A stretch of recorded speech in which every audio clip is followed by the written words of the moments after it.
Bendiciones, hermanos, le damos las gracias al Señor y en esta ocasión vamos a estar trabajando el capítulo 2 en combinación con el capítulo 3 hasta el versículo 22 de este capítulo 3 porque vamos a estar hablando de las 7 iglesias.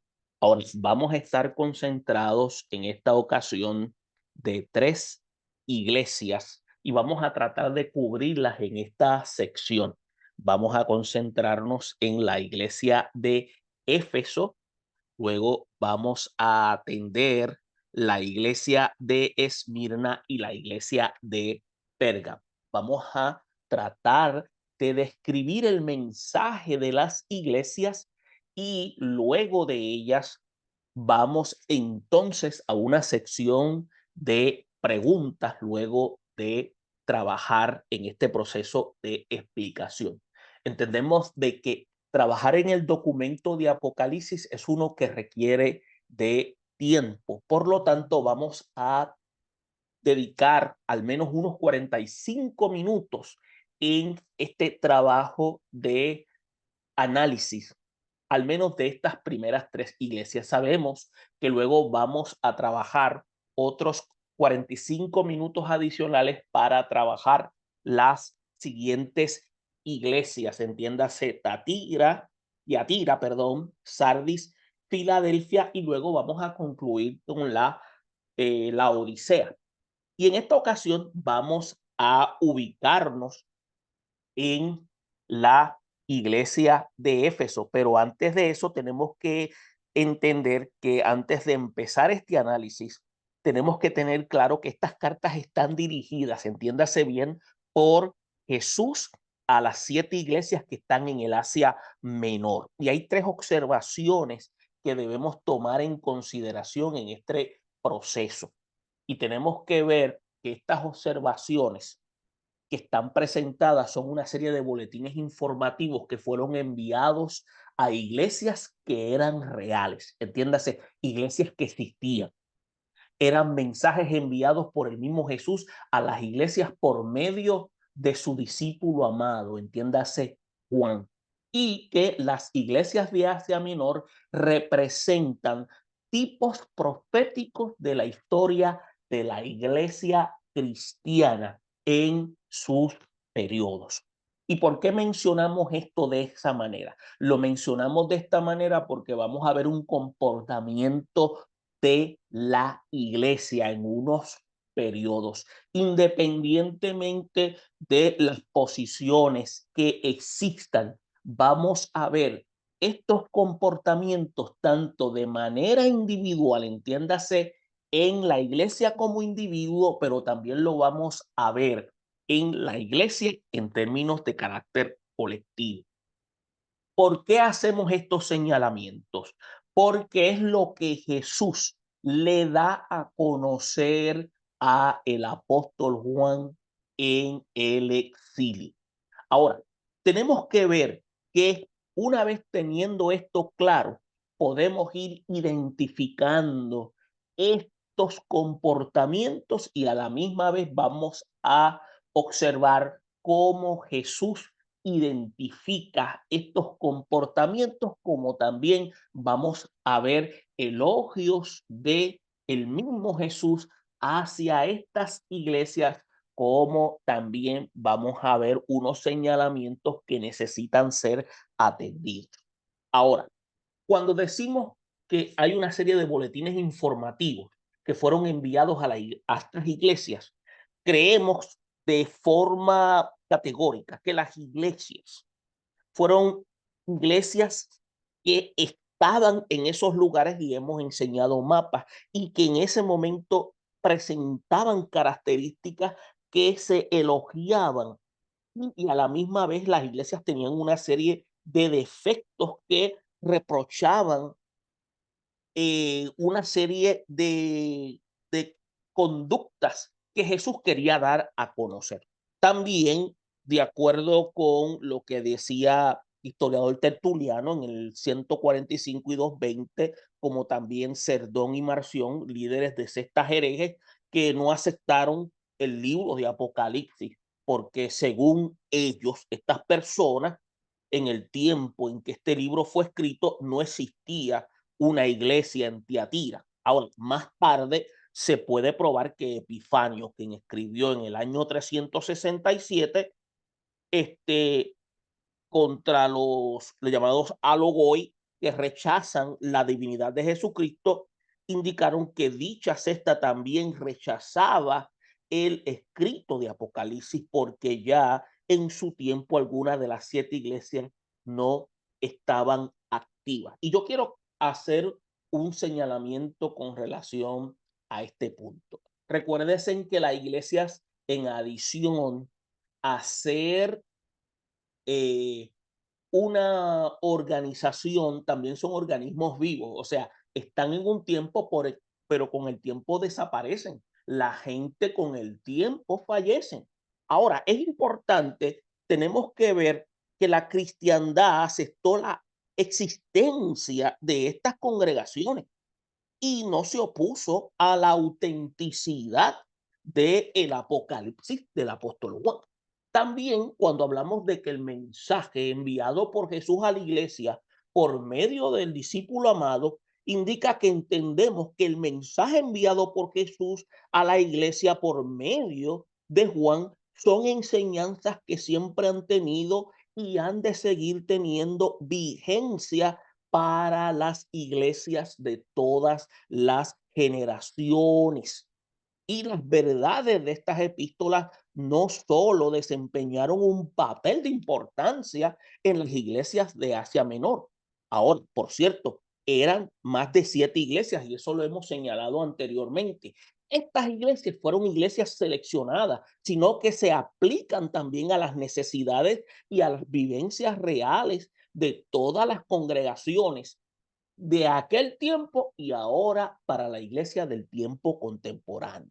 Ahora, por ejemplo, cuando hablamos de la iglesia de Éfeso, que tiene que ver con la pérdida del primer amor, también las tribulaciones que experimentó Esmirna, el problema de la amistad con el mundo que tenía Pérgamo, las doctrinas extrañas que experimentó Tiatira, el formalismo que tenía la iglesia de Sardis, Filadelfia, con ese estado de fidelidad que era necesario, que se tenía que manifestar en la iglesia en ese tiempo difícil, pero también podemos ver un comportamiento apóstata de la iglesia de la Odisea. Estos son lo que se llaman elementos que siempre aparecen en mayor o menor grado en toda la iglesia. Y usted va a notar que si aquello ocurrió en el siglo primero, también sigue estando vigente en el tiempo actual, entiéndase el siglo XXI. Ahora, el otro aspecto que habíamos mencionado al inicio es que la iglesia de Asia Menor representan tipos proféticos de la historia de la iglesia cristiana. ¿Qué significa? Que aunque sin ánimo de ser lo que se llama demasiado dogmático, sin ni buscar lo que se llama una especie de acomodo forzado a las verdades bíblicas, tenemos que conceder razón a lo que ven lo que se llaman las iglesias de Asia Menor. Son tipos proféticos de la historia de la iglesia cristiana. Por ejemplo, podemos considerar la iglesia de Éfeso como un tipo profético de la vida cristiana entonces del primer siglo. Tenemos que ver la iglesia apostólica. La iglesia de Esmirna, podemos ver una advertencia divina acerca de la terrible persecución que ya había empezado cuando Juan había comenzado a escribir el libro. Y podemos ver también el que es dado a la historia como desde Nerón, el emperador Nerón, desde el año 54, 68 después de Cristo, hasta el periodo de Constantino el Grande, hasta el 313 después de Cristo, y especialmente en las épocas sangrientas bajo el emperador Domiciano. Entonces, también bajo el emperador Diocleciano. Y los cristianos vivieron lo que se conoció en aquel tiempo como la iglesia perseguida. Entonces, podemos también ver el mensaje a la iglesia de Pérgamo, que bien podemos prever lo que se llaman las exhortaciones que Jesús dio eh, en cuanto a prometer fe y sus convicciones con miras a crecer y vivir cómodamente. Y de ahí que se designe como el periodo de lo que se llama la Iglesia Imperial. Entonces tenemos que entender que hay unas características y unas condiciones de la Iglesia de Tiatira que parecieran lo que se llama anunciar la época conocida como la Iglesia Papal a partir del año más o menos como el 325, tratando de ser lo más cercano posible. Entonces, cuando Roma impuso lo que se llama su falaz lo que se llamaba, si no me equivoco, la ennegrecedora influencia sobre el cristianismo universal. Entonces, el mensaje que se le da a Sardis, que suele detectar lo que se llama algo de relacionado con el rompimiento del formalismo de los siglos previos a las reformas cristianas. Entonces, por eso se ve una iglesia en cuanto al pasar de los siglos con una serie de comportamientos y también se puede ver con una serie de reformas. Por eso se ve como la iglesia es un tipo de iglesia que está reformada, pero no como la iglesia que experimentó la de Calvino, la de Zwinglio, sino al cristianismo renovado. Ahora, ¿por qué hacemos señalamiento de todo esto? Porque también vamos a mencionar más adelante en nuestro análisis la iglesia de Filadelfia que vislumbra la llegada de una época en que el mundo iba a ser bendecido con una iglesia evangelística como la de los últimos años. Sin embargo, los reproches contra las fallas de la iglesia de la Odisea se ven ahora como una severa reprimenda contra la iglesia que ya se llama y se identifica como tibia en los últimos tiempos. Ahora, vamos a ir entonces a trabajar los mensajes de Jesús a la iglesia e iniciamos con la iglesia de Éfeso. Esto que le acabamos de indicar es más o menos como una especie de elemento de introducción, ¿no? Y leemos lo siguiente del versículo 1 al 7 cuando dice, escribe al ángel de la iglesia en Éfeso, el que tiene las 7 estrellas en su diestra, el que anda en medio de las 7 candeleros de oro, dice esto, yo conozco tus obras y tu arduo trabajo y paciencia, y que no puedes soportar a los malos y has probado a los que se dicen ser apóstoles y no lo son, y los has hallado mentirosos. Y has sufrido y has tenido paciencia y has trabajado arduamente por amor de mi nombre y no has desmayado. Pero tengo contra ti que has dejado tu primer amor. Recuerda, por tanto, de dónde has caído y arrepiéntete. Y haz las primeras obras, pues si no, vendré pronto a ti y quitaré tu candelero de su lugar si no te hubieses arrepentido. Pero tienes esto, que aborreces las obras de los Nicolaitas, los cuales yo también aborrezco. El que tiene oído, oiga lo que el Espíritu dice a las iglesias. Al que venciere, le daré a comer del árbol de la vida, el cual está en medio del paraíso de Dios. Apocalipsis, capítulo 2, versículos 1 al 7. Hay una serie de aspectos importantes que vemos a través de esta lectura. Vamos a describir la ciudad de Éfeso y su importancia en el Asia Menor, como también la fundación de la iglesia de Éfeso bajo el ministerio del apóstol Pablo, cómo Jesús identifica y cómo corrige y cómo rige la iglesia, perdón. Y también vamos a ver los elogios de Jesús a la iglesia de Éfeso y cómo él presenta también los reproches que él tiene contra la iglesia de Éfeso. Quiero señalar que vamos a ser estrictos con el tiempo y donde lleguemos ahí nos detenemos, porque los próximos 15 minutos en la cual vamos a estar trabajando, vamos a dedicarlos a preguntas en la cual vamos a atender con relación a lo que hemos presentado. Y como hemos dicho anteriormente, queremos entonces tratar de hacer lo que se llama un análisis crítico de la lectura. Ahora bien, cuando hablamos de la ciudad de Éfeso y su importancia en Asia Menor, es bien importante que Éfeso era una de las ciudades importantes de la provincia romana del Asia Menor. No solo porque en ella residía lo que se llamaba el procónsul romano, sino también porque en ese tiempo era el centro comercial internacional entre el Oriente y Europa, y también era famosa eh, por ser lo que es que se conocía como la sede del culto de la diosa Diana, que también se conocía como Artemisa, de lo cual se hacía una gran propaganda y comercio en la región. Y esta diosa pagana era lo que se llamaba la representante de la vida y la reproducción, por lo cual la Diana de Éfeso era una estatua más bien de lo que se conocían como de polimatos o multimamia, es decir, con muchas glándulas mamarias, tenía muchos senos.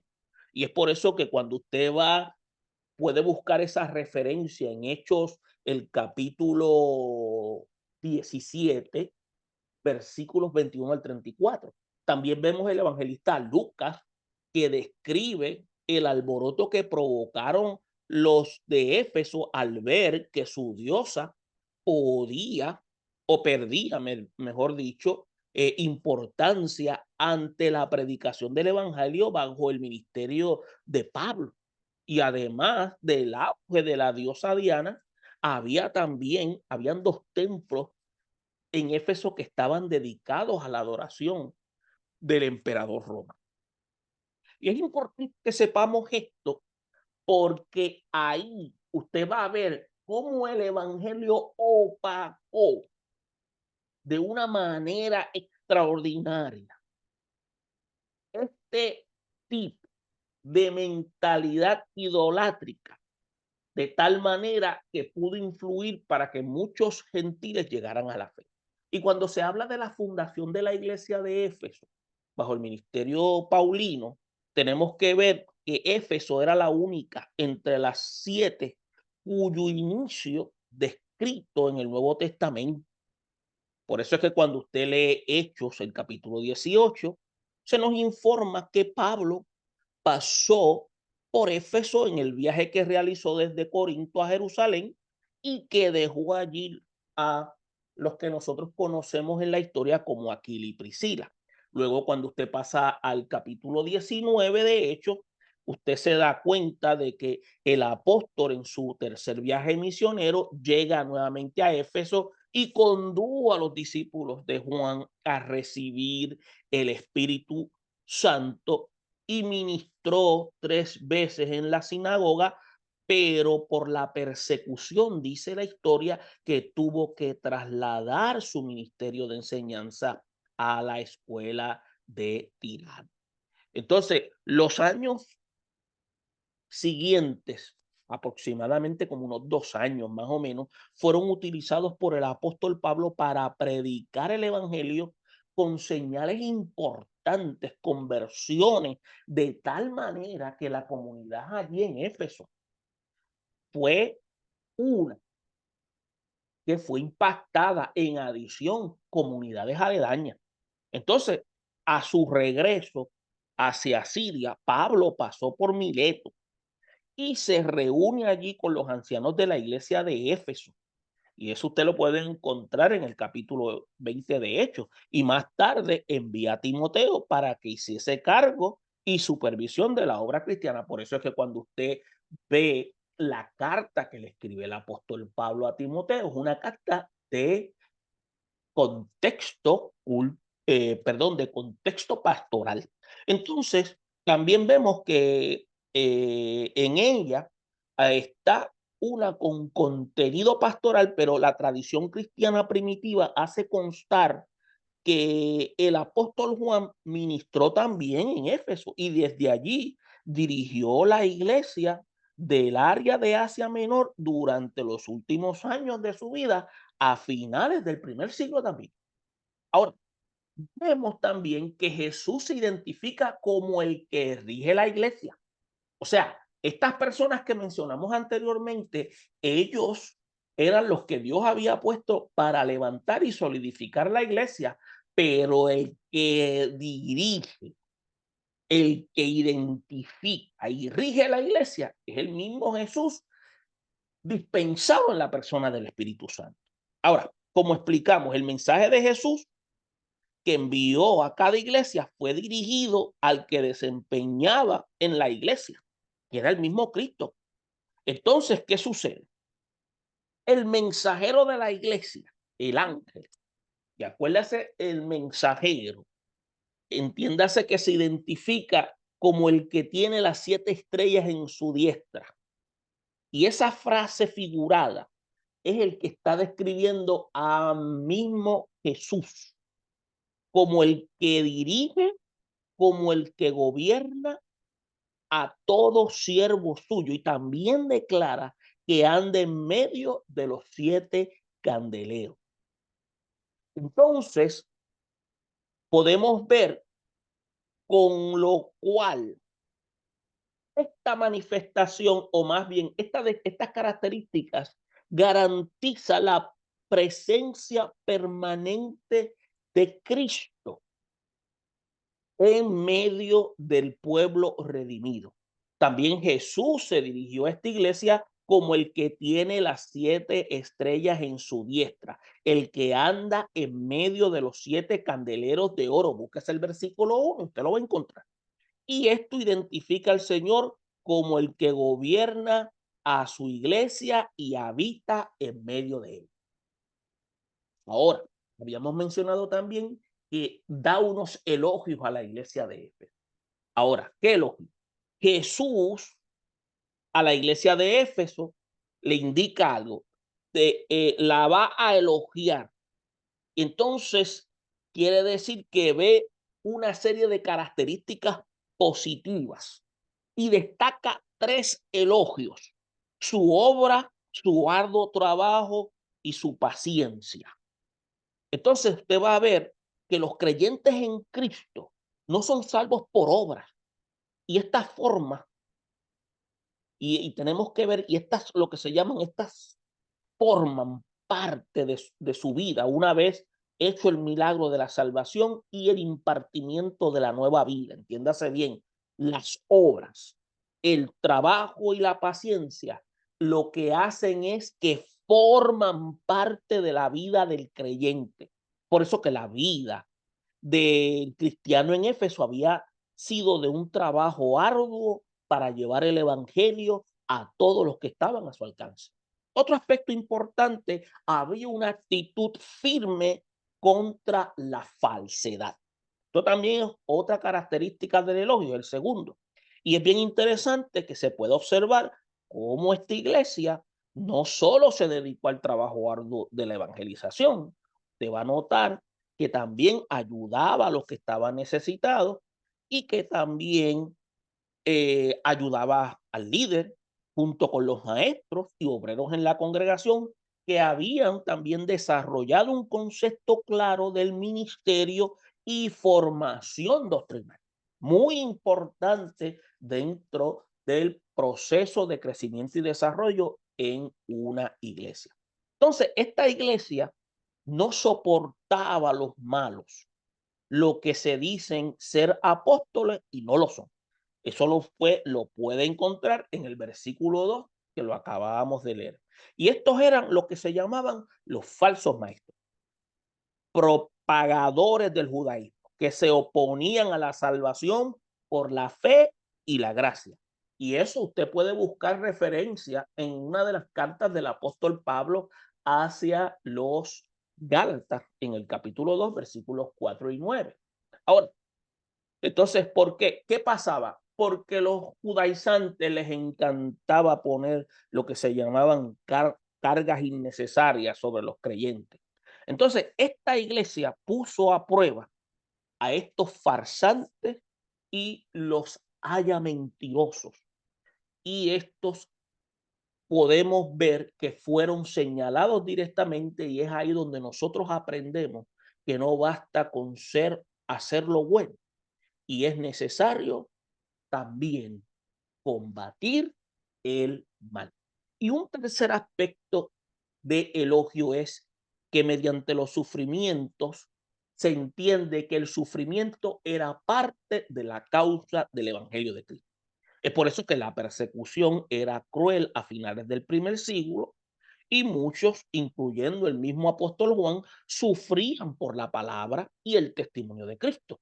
Y usted lo puede encontrar en el versículo más adelante. Y aún después de que el discípulo amado fue desterrado a la isla de Pasmo, las autoridades romanas que estaban alborotadas por los judíos y los falsos romanos atosigaban a los cristianos. Acuérdense que habíamos señalado que los cristianos, mientras no eran denunciados, no los molestaban. El problema estaba cuando los denunciaban.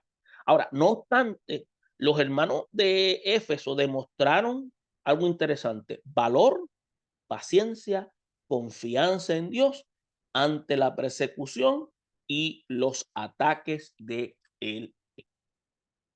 Ahora, queremos mencionar algo, y es que Jesús mencionó cosas que él reprochaba contra la iglesia de Éfeso. Pero había una falla, y esa falla era un reproche que había. Encontró en la iglesia de Éfeso que, con, que Jesús lo atacó directamente. Él les dice: tengo contra ti que has dejado tu primer amor. Y cuando les dice eso, quiere decir, y ahí usted puede darse cuenta, la constante supervisión que tiene Cristo a través de la persona del Espíritu Santo. Y la falla de esta iglesia consistía en que sus miembros habían perdido el celo evangelístico y esa actitud espontánea de adoración que manifestaba cuando se convirtieron al evangelio. Desde la época de Pablo hasta los días en que Juan escribió la carta, se podría decir como que el termómetro espiritual de los efesios había descendido de una manera bien drástica. Y era de tal la falta de amor que el Señor le veía, que estaban caídos, y les exhorta, les manda con urgencia que recuerden de dónde habían caído y que se arrepientan y hagan las primeras obras, de modo que dejarían de ser un candelero encendido. Sí, es como las iglesias se van apagando poco a poco hasta que quedan en tinieblas, lejos de Dios. Entonces, estas verdades se aplican también a nosotros como creyentes de forma individual, como individuos también, de manera también individual y colectiva, entiéndase como iglesia general. Y es interesante notar que en algunas ocasiones los creyentes pueden, por un lado, aborrecer lo que Cristo aborrece sin amar lo que él ama. Y es interesante el poder notar esa conducta. Otro aspecto interesante es que los efesios aborrecían las obras de los nicolaitas. Entonces, Jesús levanta el ánimo de la iglesia al verbalizar otro elogio que él no podía pasar por alto. aborreces las obras de los Nicolaitas, los cuales yo también aborrezco. Entonces, de acuerdo con los analistas bíblicos, se puede ver lo siguiente: en la iglesia de finales del primer siglo había surgido un grupo que abogaba por un relajamiento doctrinal que permitía que los cristianos participaran en actos y costumbres paganas, con el fin de no ser atacados por sus adversarios. Ahora, ¿quién fue el fundador de esta secta? Pues fíjese, se dice que un tal Irineo había dicho que el fundador de ese grupo, al cual llegó a ser esa secta corrupta, había sido Nicolás, el prosélito de Antioquía, que perteneció al grupo de los 7 diáconos de Jerusalén, mencionado en el libro de los Hechos. Búsqueselo en el capítulo 6, versículo 5. Entonces, y otro que corroboró en esta información había sido un tal Hipólito de Roma. Entonces, a principios del siglo tercero, eh, diciendo que el diácono Nicolás se apartó de la verdadera doctrina y permitió lo que se llama el libertinaje y la sensualidad entre los creyentes. Sin embargo, hubo voces que se levantaron en defensa de este líder de la iglesia primitiva. Entonces, Clemente de Alejandría explicaba que Nicolás había sido mal entendido por sus seguidores, quien realmente defendió, escuche bien, el honor del diácono Nicolás, y fue Ignacio, pastor de iglesia de Antioquía, y había asegurado que el grupo pretendía falsamente haber sido fundado por Nicolás. Ahora, el miembro de su iglesia. Ahora, esto se trataba de otro individuo del mismo nombre o un gnóstico griego quien introdujo lo que se llama el paganismo y varias congregaciones en Asia Menor. Ahora, este servidor, creemos que este Nicolás pudo haber sido de la iglesia de Antioquía de Siria, pero no fue necesariamente el diácono que habla Hechos capítulo 6, versículo 5. Y es importante que entendamos eso, porque eso es basado en análisis y lecturas que se han realizado. Ahora, es importante ver que también dentro de los elogios hubo unas promesas dentro de la lectura y dentro del diálogo que Jesús deja en el mensaje. Las promesas de Jesús a las iglesias que le da a Éfeso se extiende también a la iglesia presente. Por ejemplo, cuando usted hace la lectura, hay una bendición final en este boletín informativo, o usted también le puede llamar carta. Dice: el que tiene oído, participe de ella. Esto también nos incluye a nosotros como iglesia. Así como si somos vencedores, podemos hacer nuestra esta lectura también. La promesa de que Jesús nos ha de dar de comer del árbol de la vida, el cual está en medio del paraíso de Dios. Y esto nos recuerda la promesa que Jesús le hizo al hombre, que se arrepintió de sus pecados y confesó al Señor mientras estaba crucificado.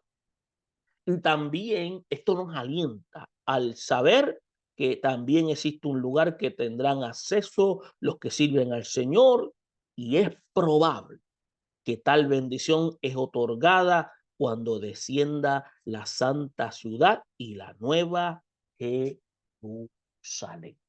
Ahora, ¿por qué le hago mención de esto? El árbol de la vida, escuche bien, esto es interesante.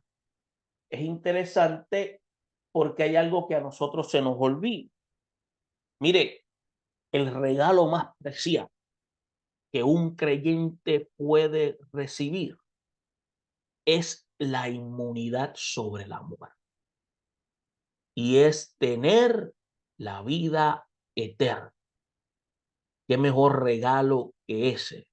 Y estar en la eternidad con Cristo, porque has recibido de parte de Él esa inmunidad, porque ya ha sido limpiado en totalidad y ya en ese individuo no hay ninguna mancha de pecado porque está en total perfección.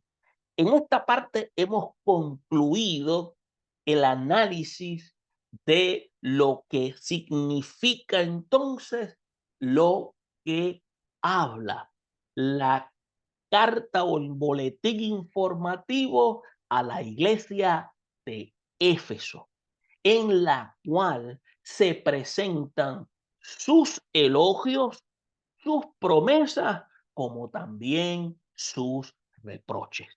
Y esperamos que esta información pueda ser de ayuda y a la misma vez pueda ser de interés para que usted mismo vaya y haga análisis de esta lectura específica de lo que Cristo le está diciendo a la iglesia de Éfeso y qué cosas ella debe mantener.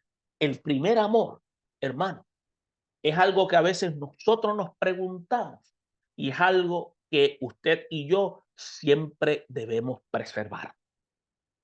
El amor o el primer amor no es nada más y nada menos que el mantener constante y vivo una vida de comunión con Dios, en la cual no puede ser comprometida y nosotros los que hemos sido salvados tenemos que mantenernos en esa sintonía con Dios en la persona del Espíritu Santo.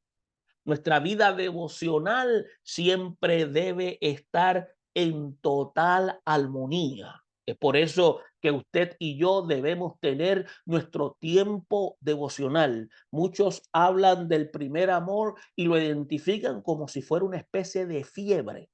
Y entiéndase, el término fiebre es como un deseo. No, primer amor en el término occidental de nosotros los latinos no es una fiebre de usted querer hacer algo, no, significa una dinámica relacional con Cristo en la persona del Espíritu Santo, donde usted y yo tenemos nuestro tiempo íntimo en la oración, en la lectura de la palabra y aplicamos lo que se llaman disciplinas espirituales. Tiempo para hablar con Dios, tiempo para que Dios nos hable a través de su palabra, tiempos para apartarnos de lo común y lo cotidiano, aquellos que pueden sacar el momento para despojarse de no comer lo que nosotros llamamos el ayuno. En el ayuno no hay poder, en el ayuno es una acción para aprender nosotros a ser más dóciles. Y cuando nosotros aprendemos a autodisciplinarnos, aprendemos a la misma vez ser dóciles para que el Espíritu de Dios nos utilice.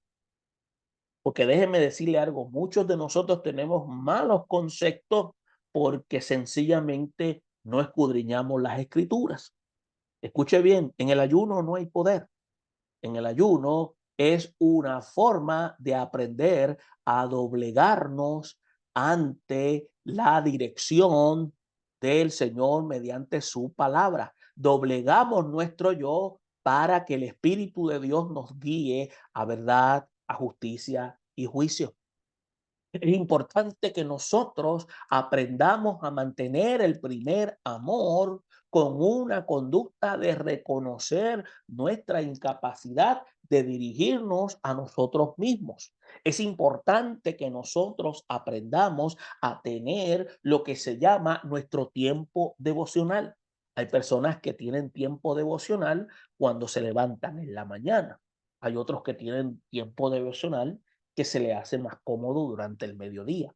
Hay otros que tienen tiempo devocional a veces en la noche antes de acostarse. Pero lo importante es tener su tiempo devocional, su tiempo de intimidad con Dios para tener ese diálogo y entender de que nosotros somos regidos porque el que mora en nuestra vida es la persona del Espíritu Santo y que a través del Espíritu Santo el Padre y el Hijo se manifiestan. Cuando hacemos lectura de la palabra, el Padre y el Hijo se da a conocer y vemos cómo Él habla nuestra vida. Y es por eso que cuando hay una docilidad de querer manifestar el propósito de Dios en nuestra vida, vamos a ver que ese propósito se llevará a cabo y somos movidos por Dios para que el propósito de Dios se realice. Esperamos que esta sección, aunque cubrimos solamente la iglesia de Éfeso, esperamos que haya sido de ayuda. Más adelante estaremos trabajando con la iglesia de Esmirna. Esperamos que si tiene alguna pregunta, usted pueda hacerla con toda libertad y podamos ponerla sobre la mesa para poderla discutir. Bendiciones a todos y hasta la próxima sección.